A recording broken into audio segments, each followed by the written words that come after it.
Have you ever felt a sense of dread in a place that was meant to be your haven, your home? Let me tell you a tale of such a place that was supposed to be a sanctuary, but instead became a dwelling of dread. Our protagonist, a young and eager individual, had just moved into their new home, an old, creaky house that stood tall amidst the quiet of the town. It was a place that held a charm of its own, a charm that lured our protagonist in, a charm that whispered stories of times long past. But as they stepped inside for the first time, they felt a chill that seemed to seep into their bones, a chill that was beyond the winter's cold. The house was silent, eerily silent. It was the kind of silence that makes your heart pound in your chest, the kind of silence that amplifies every little sound, a floorboard creaking, the wind whistling through the cracks, the rustling of old wallpapers. It was a silence that was not empty, but was filled with an unsettling presence, a presence that was felt but not seen. The atmosphere was chilling. It was as if the house itself was holding its breath, as if it was waiting for something. There was a palpable tension in the air, a tension that made the skin crawl. It was an atmosphere that made you feel like you were not alone, an atmosphere that whispered of unseen eyes watching every move. Our protagonist tried to shake off the feeling, attributing it to the nerves of moving into a new place. They tried to convince themselves that it was just their imagination running wild. But deep down, they knew something was not right. They could feel it in their gut, a gut feeling that never lies. Little did they know, their new home was harboring a dark secret. A secret that would unfold as the days passed. A secret that would turn their haven into a house of horrors. A secret that was waiting to be discovered. It started with strange noises in the night. A cacophony of sounds that seemed to come from nowhere and everywhere all at once. There were soft whispers, like hushed conversations held in the corners of empty rooms. In the silence of the night, these whispers would grow into a murmur, a barely audible chatter that would make the hairs on the back of your neck stand up.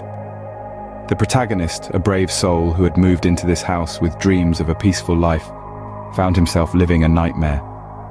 He would often wake up in the middle of the night, the soft whispers drifting into his dreams, turning them into unsettling nightmares.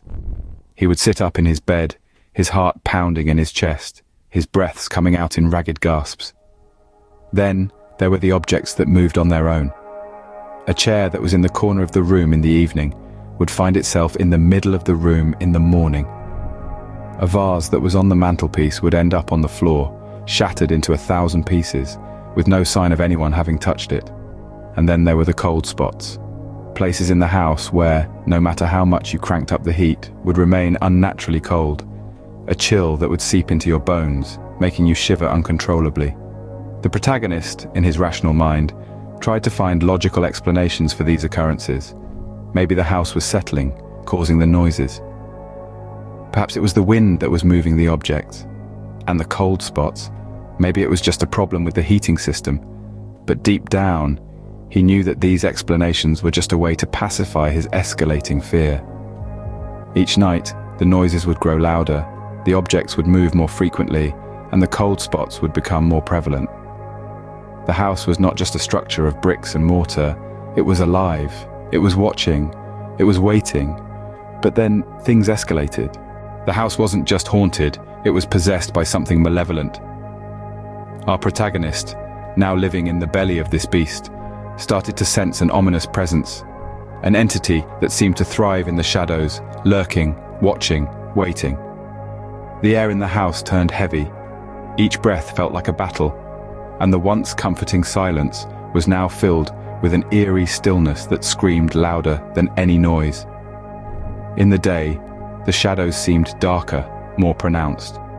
They danced and flickered in the corners of the rooms as if playfully taunting our protagonist. But it was the nights that were truly unsettling. The darkness was not just an absence of light, it was a presence. An oppressive, malicious presence that seemed to seep from the very walls of the house. It was as if the house itself was alive, breathing, pulsating with a dark energy that was palpable. But our protagonist was not one to be easily scared. Determined not to be driven out, they decided to fight the fear. To understand something is to strip it of its power. And so, they decided to delve into the history of the house. They hoped that by uncovering its past, they would be able to confront and perhaps even quell the malevolent entity that had made the house its home. The local library held records dating back centuries. The house, it turned out, had a long checkered past. It had seen generations of families come and go, each leaving behind their own stories. Some were tales of joy and prosperity, others of sorrow and despair. But as our protagonists dug deeper, they began to uncover a darker thread running through the history of the house. A chill ran down their spine as they pieced together the fragments of the past. The house had not just been a silent witness to the lives of its inhabitants, it had played a part, a sinister part. And what they discovered was truly horrifying. Every house has a history, but not all are soaked in blood. Our protagonist, in their quest for understanding, stumbles upon the chilling lore that shrouds the house. It's a tale that whispers of violence, of bloodshed, and of lives snuffed out before their time. They unearth the story of the first family that resided here, a family torn apart by tragedy. A seemingly normal household that was reduced to a gruesome tableau overnight. The authorities discovered them one fateful morning, their lives extinguished in an act of incomprehensible brutality. No motive, no suspects. Just an eerie silence that hung heavily across the rooms that once resonated with laughter. Then came the tale of the solitary writer who sought solace within these walls. His words, once filled with vibrant life, soon began to mirror the dread he felt creeping into his soul. He was found dead, his lifeless body cold, his eyes wide with fear, an unfinished story on his desk, its last lines hinting at an unseen terror. The house bore silent witness to a string of such unexplained deaths. Each new occupant, irrespective of their courage or skepticism, fell prey to the same sinister fate. The house, it seemed, had an insatiable appetite for the living, a thirst that remained unquenched despite the growing body count. The protagonist was gripped by a chilling realization. The malevolent presence they had encountered was not an isolated phenomenon. It was, in fact, an integral part of the house, woven into the very fabric of its existence. The house, they discerned, was not merely a structure of brick and mortar. It was a sentient being, a predator deriving pleasure from the fear and despair it instilled in its inhabitants. As the protagonist pieced together the house's blood-soaked history, the gravity of their situation descended upon them. They were not simply living in a haunted house. They were trapped in a house of horrors, a place where the boundary between life and death seemed to blur, where every creak of the floorboard, every flicker of the light, was a deadly dance with the unknown. The protagonist realized they were living in a house of horrors. With knowledge, fear grew, and so did the haunting. The protagonist, now acutely aware of the malevolent presence they were sharing their home with, saw their fear mirrored in the increasing intensity of the paranormal activities.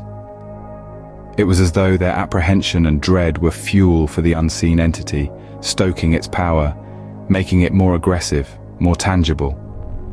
Objects would spontaneously take flight, defying the laws of gravity and common sense. Doors would slam shut with a force that rattled the very foundation of the house, echoing the protagonist's pounding heart.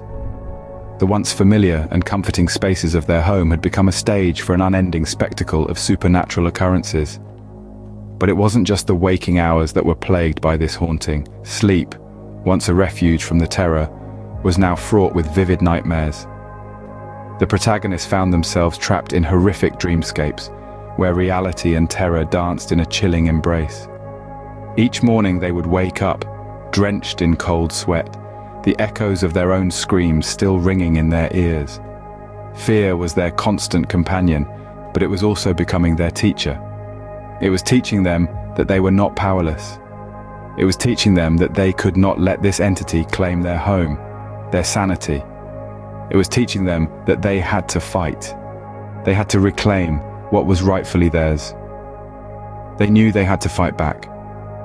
In the fight between the living and the dead, who do you think wins? Our protagonist, fueled by desperation and courage, decides to face the entity head-on. The air thickens with tension as the showdown nears.